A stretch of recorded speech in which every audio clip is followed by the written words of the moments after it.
Hi, Sara. Hi, Veronica. How are you? Doing excellent. Excellent. Yeah. Excellent is like the ultimate thing you can be. I think so. Oh, who was that? We have a visitor. Hello, Pablo. Great. I'm so glad Pablo is chiming in. He has a lot of opinions on excellence. I believe it. Pablo is Veronica's adorable little corgi, for those of you who haven't met Pablo. Haven't had the great pleasure of meeting Pablo. I guess you're just meeting him through sound, which is not his greatest asset. Yeah. Visually is a better way to meet him because he's adorable. We've moved to a new neighborhood in New Orleans, and in this new neighborhood, like a couple blocks from the French Quarter, so when I walk Pablo, who's coming towards me right now with a Frisbee in his mouth, there are a lot of people who are wasted and want to talk about his butt. They just like keep going on and on about his butt.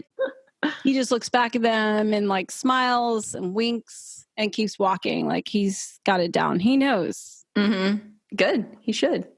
So it's the season finale. Yeah, we're at the Thieves. Ultimate. The ultimate. The penultimate was last time. Now we are at the ultimate grand finale of season 2. So much pressure. And yet, I'm going to make it low-key and kind of open. Love it. We're going to talk about an artist who I actually really didn't know much about. Curious. But the reason I'm picking him for this episode of our podcast, which is about the intersection of art and crime, is... Talk about who we are, just in case. Let's do a little pause. In case someone happens to be listening to the very last episode and they haven't listened to any previous episode. I think that's wise, although I imagine most of the listeners know us by now. But let's tell them. True. Well, guys, so we are 2 investigators. We do criminal defense investigation, and we each have a background in art. So art galleries, art education, museum stuff, art writing, all manners of art stuff. Yeah, before we both became investigators, first Sara became one, and then I copied her, essentially. But we were just totally immersed in the realm of like art stuff. So then we kind of transitioned, but here we are still celebrating our art love. Yeah. So we figured it would be really fun to do a podcast on something that meshes our 2 seemingly very distant worlds of criminal investigation and art. And the perfect intersection was art crime and art heists. We started off with art heists, and now we've kind of done this season has been a whole salad of crimes. Such a salad. It's like a Cobb salad. It is. It's like you're a really delicious Cobb salad. So good. Yeah. Yeah. So that's what we've been up to. And now we've arrived at the last episode. So I was thinking, because what we do is we take turns presenting stories that we're interested in. I thought for our last episode of season 2, why don't we talk about the ultimate artist criminal? Who is? In my opinion, and I'm sure there's a lot of debate about this, but we're just going to go with this. It's Carravagio. Oh, okay. So this is a little weird because it's 16th century artists, and Love we don't Carravagio, have. By the way, yeah, he's amazing. Here's a weird thing: like before I decided to do an episode on him, I was just thinking about how his paintings are so striking. I mean, he was making paintings in the 16th century, and anytime I've come across them in museums or on the internet, for that matter, I find them to be very memorable. Like they sear an image in your brain. They're grotesque. They're beautiful. They're very scary. Dramatic. Yeah, very dramatic. There's nothing about his paintings that make you feel calm while looking at them. So why not kind of take this moment to explore an artist who was also a criminal, like at the same time. And we're going to go into this a little bit more, but who used his artwork to get out of crime sentences. So here's what I was thinking we could do to approach this episode about Caravaggio. One thing that Sara and I bond on is that the type of investigation we're most interested in is mitigation. I think that's still the case for you, Sara, right? Yeah, for sure. And you're doing so much mitigation, and I'm doing like some mitigation, but hardly any where I am in New Orleans. Should we explain what mitigation is? Like, just absolutely, we need to. So mitigation, for those of you who maybe haven't heard the term or you're unfamiliar with that realm, mitigation is basically the part of a criminal defense trial where let's say someone's on trial and it's a death penalty case. They might get the death penalty. And if they get convicted of a crime, the jury gets presented with what's called mitigation, which is parts of their history or parts of their childhood, their life, their mental health, all sorts of things that might help explain some of the things that happened. Not an excuse, but that just might help the jury understand how things got to where they did. And maybe that's this person has schizophrenia, or maybe this person has, they're bipolar and were abused as a child, or something. There's all kinds of things. Maybe it's drugs. Maybe it's, they are intellectually disabled. They're all kinds of things. So when you present mitigation, it's a way of kind of humanizing someone and, sharing more about their social history. Yeah. And part of what I like about mitigation, besides the type of research that is done for mitigation purposes, which is you kind of explore their entire lives, where they lived, where they moved, who they were exposed to, what towns they were in. Like, you just go into a full-on history project for the client. But another thing is that it does expose light on how the mental health aspect of the justice system is really skewed. I think especially now with the way things are, maybe there's more interest in understanding why people go down those roads. Mm-hmm. And the lack of resources there are for them beyond those roads. In a way, it doesn't justify those roads they took, but it also doesn't justify the lack of roads there are. Like, it's, what I mean? For sure. Yeah, I completely agree. And I mean, that's the thing is, like, in order to, the only real way that we can prevent something from happening is to understand why it happened in the first place. That's the only way you can then start to walk it backwards and say, okay, what things can we do to prevent this from happening? Rather than solely focusing on how do we punish this, the point of mitigation is to study why. And I think the more we do that, the more theoretically, hopefully, idealistically, we can see things before they happen, or see when someone is really mentally unhealthy and needs intervention and needs some help, and come in at those moments before anything bad has happened. That's right. What I think is a really, really great potential of mitigation, is to understand and then hopefully prevent things from happening again. Yeah, absolutely. And I have run into people who make the argument, and I know we're not doing a podcast on mitigation and why it should exist, but I have run into people who say, well, I know someone who has a psychological whatever and it caused this and that, but they didn't kill anyone. And then typically what I learn is that person had a lot of financial resources and existed in a realm where they weren't also dealing with poverty and other components that can exacerbate things. And I think what the opposition to mitigation is dealing with most is that they think, oh, well, let's just get rid of people who have problems. But it's across the board. Mm-hmm. It crosses through different class systems that, in fact, if we have a better mental health situation in place, this will help everyone involved. Mm-hmm. Across Absolutely. The board. So even if you don't care about what's happening in realms that you don't partake in, this situation, understanding it and how it works will help people all across the board anyway. Agreed.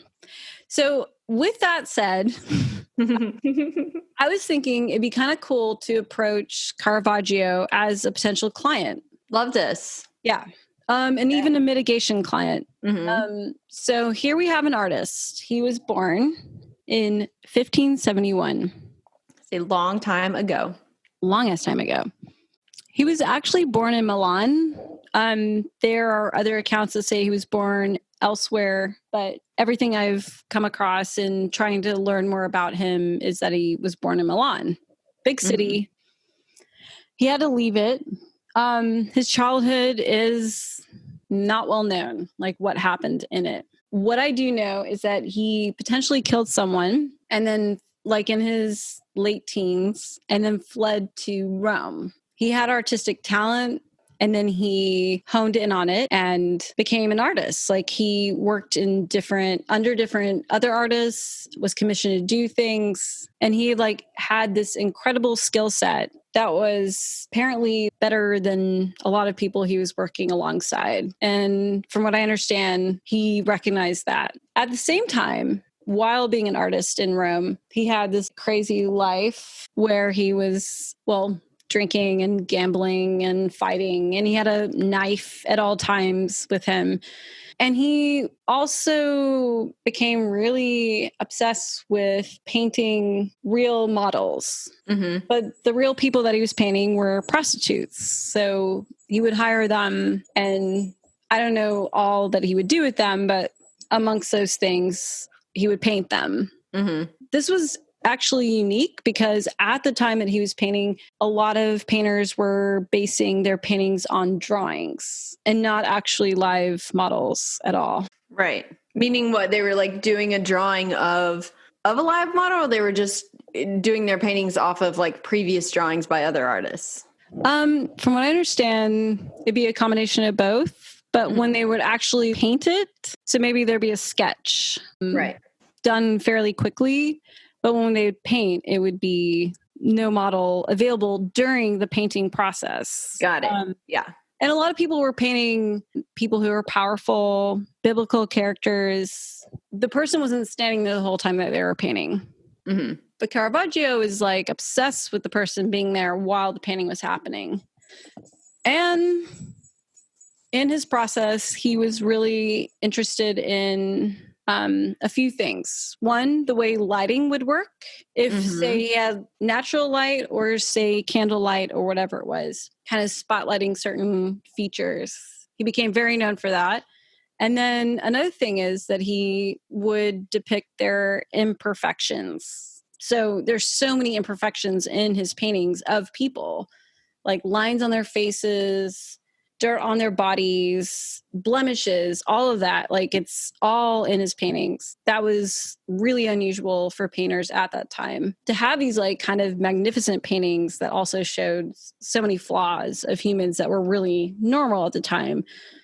But it was weird because a lot of paintings that preceded him wouldn't show those ever. Right. They're more idealistic, and he was showing the kind of rawness of humans. Yeah. He rebelled against the idealistic, which was what had been presented before him, the Renaissance. However, I'm sure a lot of people were probably offended originally because why would you paint these flaws, or why would you make something ugly? Especially, I'm assuming, in those days, canvases were hard to get, paint was hard to get, all the resources were, you're using probably expensive and or difficult to obtain materials to make something that isn't godly and beautiful and of the heavens or whatever.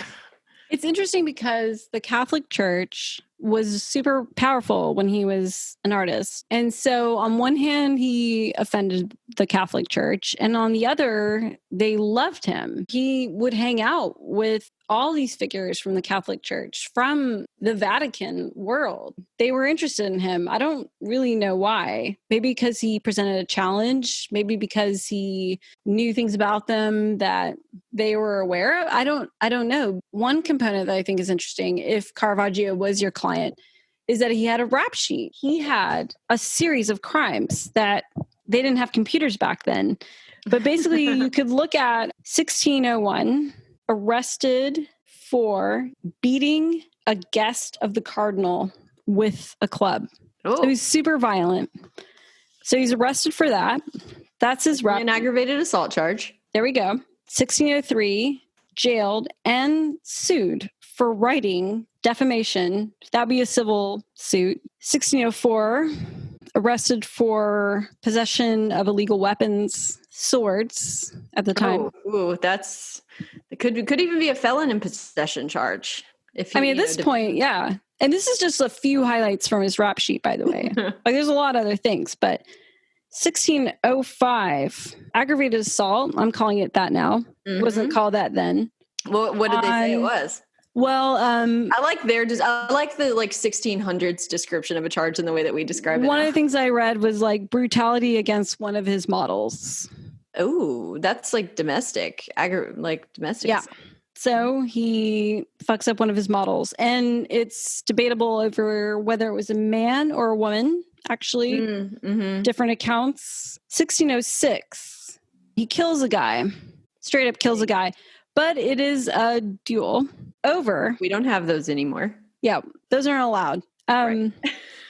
I don't know the criminal, I don't know the law of duels. Right. I don't think they exist really anywhere anymore. Yeah. Like in hard law. Hard law systems. I wonder what they were like back then, though. Who knows? Because we're going to wait till you hear about how he would get out of these things. He did do some jail time, but not a lot. So he killed a guy who was the pimp of a prostitute that Carravagio was in love with, who also was one of his main models. Wow.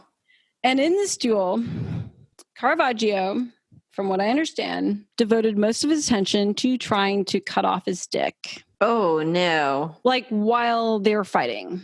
Oh, God. I looked into this a bit too. If two men fought over a woman, it was not unusual for one of them to try to cut the other one's dick off. Wow. But that would present a very clear winner at the end, he stabbed him really, really close to his dick and maybe hit an artery, so the guy died.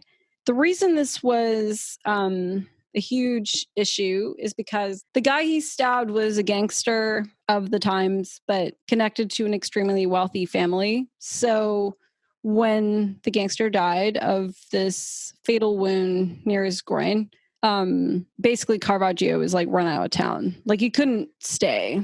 So he left. He left Rome. The whole thing with the prostitute's interesting too, because there are multiple stories about that. Yeah. And in fact, to talk about his art a little bit. So was he making art during all this time? Oh, yeah. The whole time he's making art. She is depicted in his painting called Entombment of Christ. So that's one of his famous paintings. And she is presented as the woman like holding Christ's body. So he would do a lot of pieces that were biblical. It was super common, mythical or biblical. And he would put the actual faces of people that he knew on these faces of characters that were famous through the Bible or through mythology.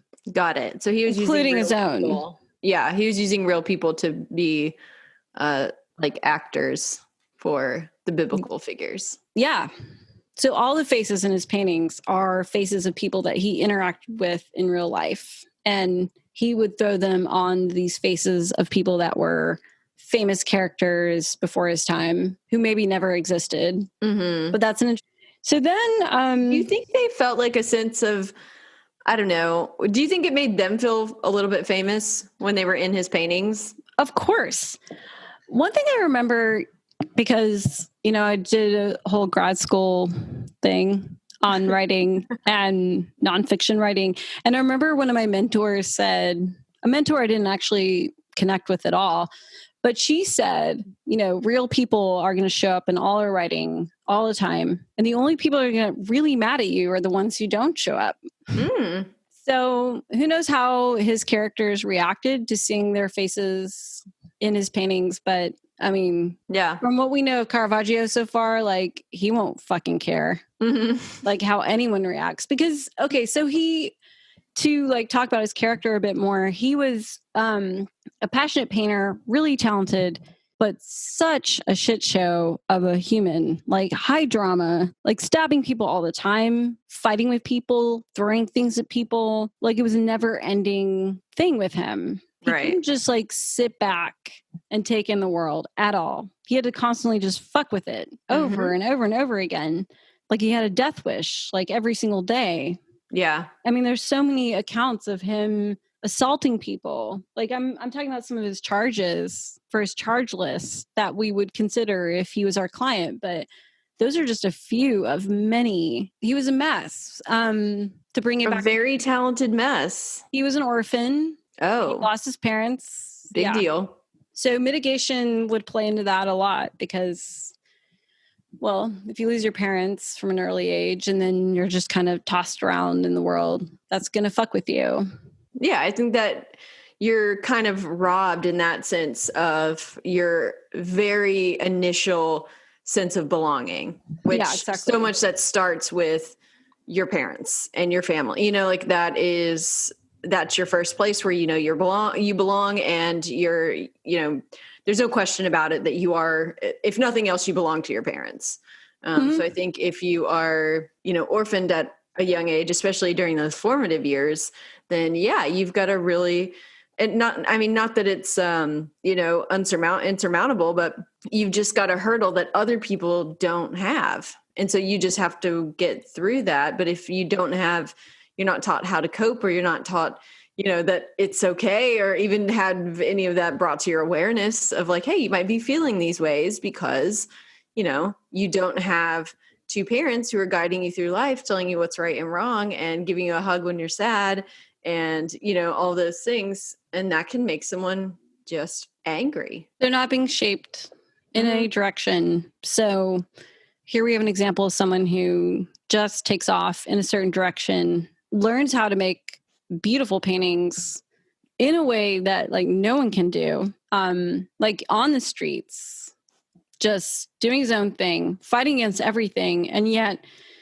still winning the attention of powerful figures because he's super talented. However, he's like a hardcore criminal, and a criminal in the sense that like the cards are stacked against him anyway. It's so weird to imagine like what it would have been like in those days when no one can really, other than word of mouth, which I guess was probably maybe, I don't know if it was more robust than now, but like the intertown or intercity communication couldn't have possibly been as good as it is now. So the idea that you could commit a crime somewhere else and just go to a new town and they would never know who you were or what you'd done. Like it's hard to imagine how many criminals probably just existed and just went over to the next town and, no one knew who they were. Well, so this plays into his art as well. When he killed that aristocratic gangster dude in Rome, bad move on his part because basically he couldn't live there anymore. And he was charged with murder and with like the highest level of murder at that time. And so he ran away, and the way they dealt with it legally, like the way they were like, okay, so there's this like murderer on the loose. He's a painter. This is what he looks like. And whoever, this like speaks back to the old days of legal justice systems. They were like, whoever can cut his head off and bring it to us in Rome gets a money prize. So there was this value on him. So, and that's like old days shit. Right. It's like, kill this guy, cut his head off, and bring it back to the place to prove to us that he's dead. So apparently this like inspired him to even go deeper in his art making about being beheaded, which I think, I mean, you don't even have to be an expert on Caravaggio to know that like severed heads is a big part of his art. Huge part. It's everywhere. That's what I think. Like those are the paintings that I think of when I think of Caravaggio. I think of like someone having their like neck cut open and like lying horizontally. Apparently, he did some of those, but after there was a price on his own head, his severed head, he made way more. Yeah. Like it became an obsession. And those are some of his best paintings because he knew that a number of people would want to cut his own head off and bring it back. So he just kept painting versions of that with the faces of people that he would meet along the way. And he went down to like Naples hung out there, got along with some people, somehow got knighted, became a knight, and then killed someone down there. And then they like had an issue with him. So then he's trying to run back up to Rome. And he offers to, I don't even know how this is like communicated, but he offers artwork in exchange for being pardoned in Rome. And according to records that are held by the Vatican, they agreed to it. They said, okay, if you come back to Rome and give us all these paintings, then we'll pardon you and you're fine. But he died on his way up. And that's how did he die? thing. Did someone cut his head off? No, his body was found in like the sea, but there are a lot of theories. Like some people say he died of syphilis, which I think is bullshit. Like an easy excuse for someone like him. Right. The main one and the one that the Vatican holds records to, which, oh my God, imagine asking the Vatican for records on a person. They're probably like, yeah, maybe we'll get to it. Maybe not. No, they just revealed these records like in early 2000 something, like 2004 or 5. According to the records they have with correspondences and so on, it was the knights that knighted him in southern Italy. He pissed them off. Mm-hmm. He fucked with one of their knights, maybe killed one of them, and then they killed him. And that has the most records surrounding his death. But there's still people who think that maybe he died of something else. Like he wasn't known for cleaning his wounds from fights. So some people think he just died from his wounds getting infected and so on. But I mean, his body was found thrown out to sea. The Vatican says it was those knights, according to their records. And this brings us to like that line of work that we do. We look for records and the Vatican records, like how would we even deal with that? How truthful could they be? But I can't imagine what their records world looks. I mean, I can't think of any. Well, there is no American institution that would have records that go back that far. So it's crazy to imagine what records storage looks like for a place like the Vatican or some other, like, how do you have records from? It makes me want to work a case that involves going through records in Italy because I'm like, what? I know. I just are they letters between people? Storage looks like right. Who's guarding it? Talking boxes all throughout the city, like underground tunnels of just like storage facilities that are holding like centuries and centuries of records. But it's hard to even wrap my head around how you would like have all those records and then keep them safe for this long. It's wild. I guess it's nice to know through this story that they're hanging on to records from 500 years ago. Yeah. I love it. Although, can we trust them? Probably can we trust those records? Why? Because they're an evil organization? I just think that back then, history was written in different ways. I think that, I always think that, there's that whole idea of like history's written by the winners. And like, the idea of probably protecting the church and its reputation was always paramount. So whatever records needed to say, they just would say them to protect the church.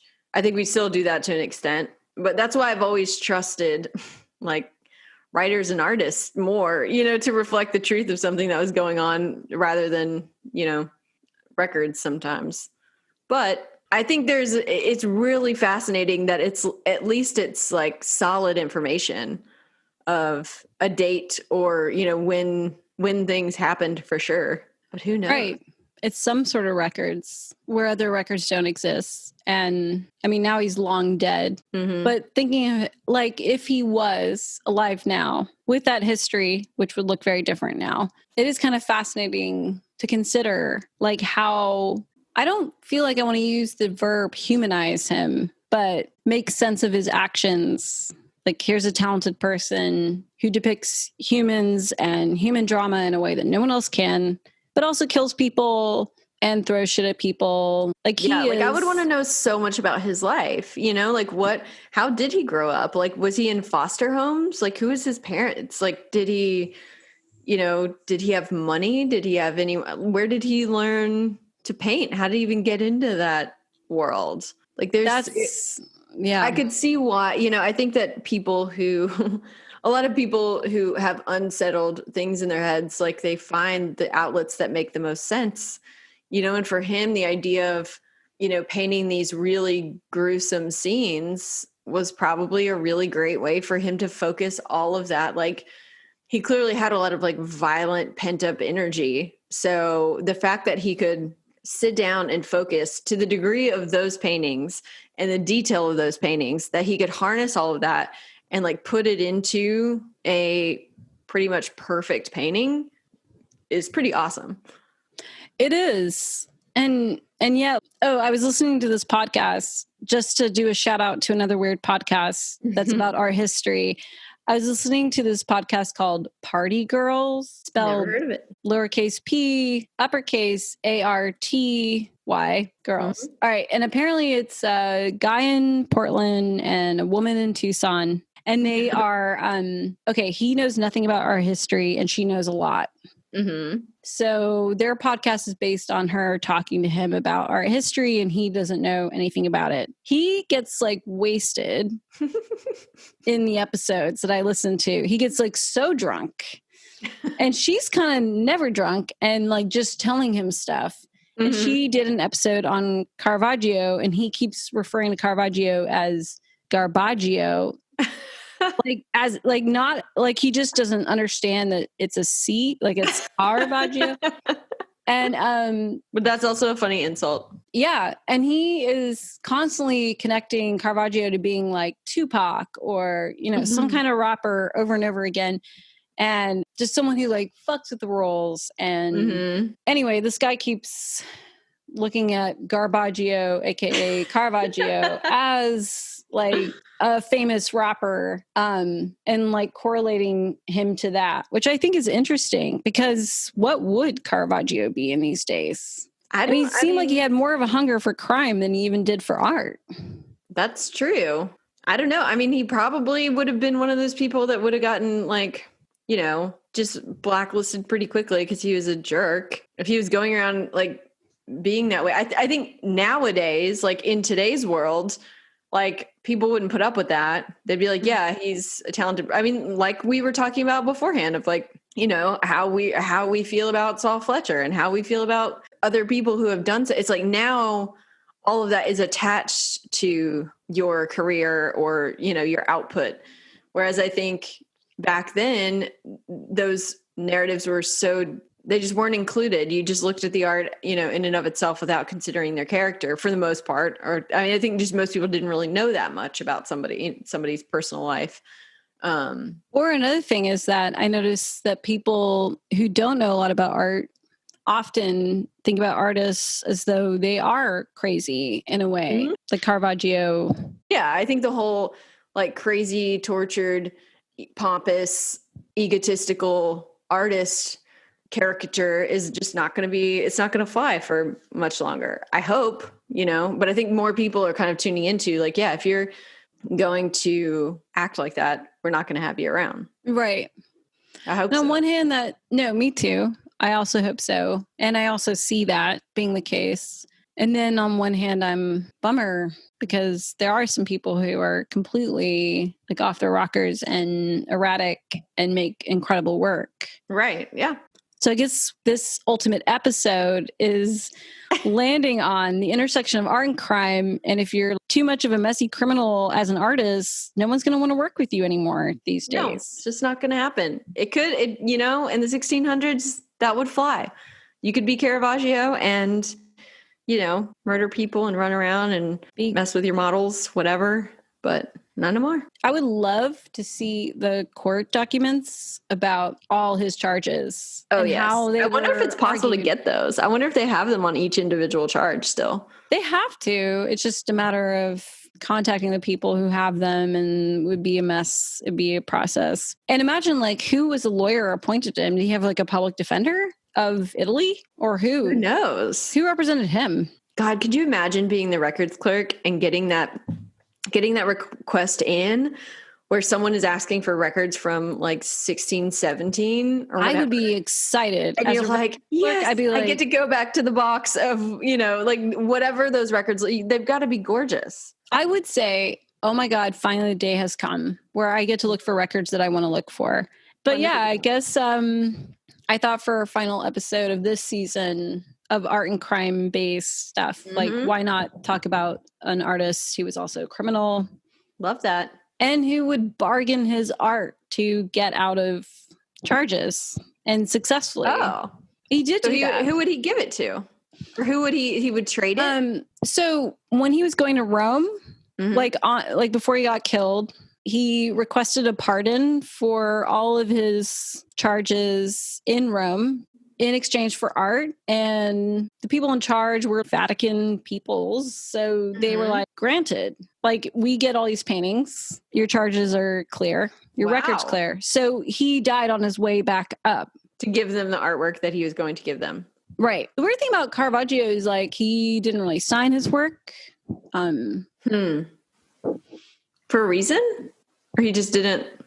I think because he was just this wild child who was not thinking about signatures or something. I don't know. I mean, his work now goes for an insane amount of money and is a part of major museum collections. So people have original Caravaggios, but even in his time, really important people recognize the value of his work and the continuing value of his work after he would die, to the point where they would pardon him. That's so crazy. He handed off. I mean, that's kind of like the equivalent of, famous people getting out of charges, or, like famous actors, like if they get put in jail, they're in a special part of jail that isn't as bad as everyone else. It's like the idea that you can just give the Vatican some of your paintings and then they'll release you. And crazy that a lot of his paintings are of like severed heads connected to biblical stories, and they wanted those. Right, yeah. They're like, give me all your fucked up artwork about stuff that you've probably done, and these paintings could even be taken from real life. Who knows? We'll take those, and you can be on your merry way. Mm-hmm. Who knows what would have happened if he actually arrived in Rome, but he didn't. He died along the way. That's true. Yeah, we don't really know how it would have ended. He could have given them paintings and then they hung him or something. I don't know what the punishments were back then, but I think they wanted him to be alive. Yeah. Like, he gave their stories that they were so invested in, like a certain twist that maybe they were craving at the time. Like, maybe they were tired. They constantly needed new imagery. Maybe not constantly, but new imagery for all those old, very old stories was probably refreshing. Yeah. And inspiring for a lot of people. To end, like, when you think of Caravaggio, what painting or image, it doesn't even have to be a specific painting, like, what image comes to mind? For me, there are a couple. One of them is the woman cutting off. It's Artemisia Gentileschi did a version of it too. And it's like the I can't remember her name. It's a Greek, based off Greek gods, and she's cutting the head off of, it starts with an H. It's like Holofer or something. Oh, I know what you're talking Holoferus. I can't remember the name. I'm not good at Greek mythology. You're talking about, this is the one that has his Judith. It's like Judith slaying. No, this is the one that it's Judith beheading Holofernes, I believe. Something, yeah. I think I'm mispronouncing Holofernes because maybe it's like Holofernes. Yeah, and then he had the one in isn't there someone in a bathtub? Or like this, there's that like one is a bath, that has a bathtub scene involved. Oh, is that one it? Okay. Yeah. And then there's like David with the head of Goliath. That one's super dramatic. Also, of course, I think that we associate with him more than anything is head of Medusa. Yes. Yeah. Which is amazing. I mean, I remember seeing like his work for the first time and thinking it was immediately like very appealing to me because it was so different from, I guess it was, I probably learned of his work in an art history class, but, as we were going through, he truly was very, very different at the time that he came along, and like how dark and gloomy and shadowy his paintings were. It was just so dramatic in a really, really awesome way. I know. I still like that. I mean, I hate that he's clearly a highly dysfunctional, violent murderer, but I think maybe the same qualities that made him really a great artists of his time are the same ones that fed into his total dysfunction as a member of society.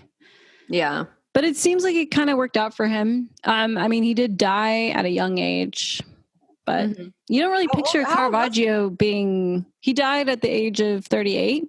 Oh, wow. Yeah, but I can't really picture him being like 80. I can't picture him like settling into the older years in a calm way. And Not I mean, that life I want to expectancy say just really wasn't as high back then. Right. You know, like dying at 38 probably wasn't that. That's like old age. I know. Yeah. That's what I'm saying. It's probably more of a normal time to die. Right. I love that. I didn't know. I definitely did not know that he had that crazy of a rap sheet. Crazy rap sheet. Be a really interesting mitigation case. I know. So much to dig into there. Well, thank you. My pleasure. Thanks for schooling us on Carravagio. Yeah.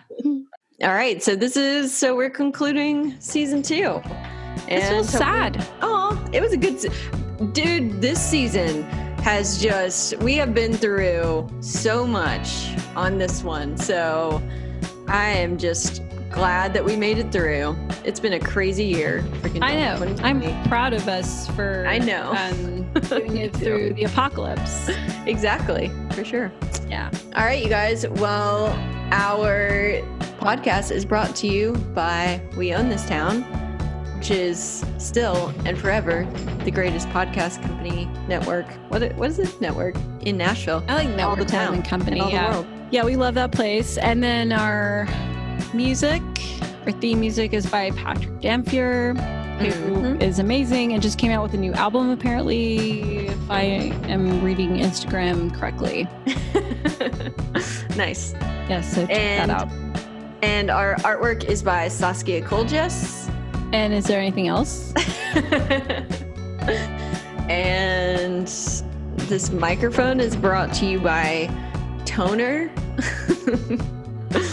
This microphone, Audio Technica. And this beer is brought to you by Black Abbey Brewing. And this water is brought to you by Filtered Water in New Orleans. Thanks so much. Thanks, everybody. Bye.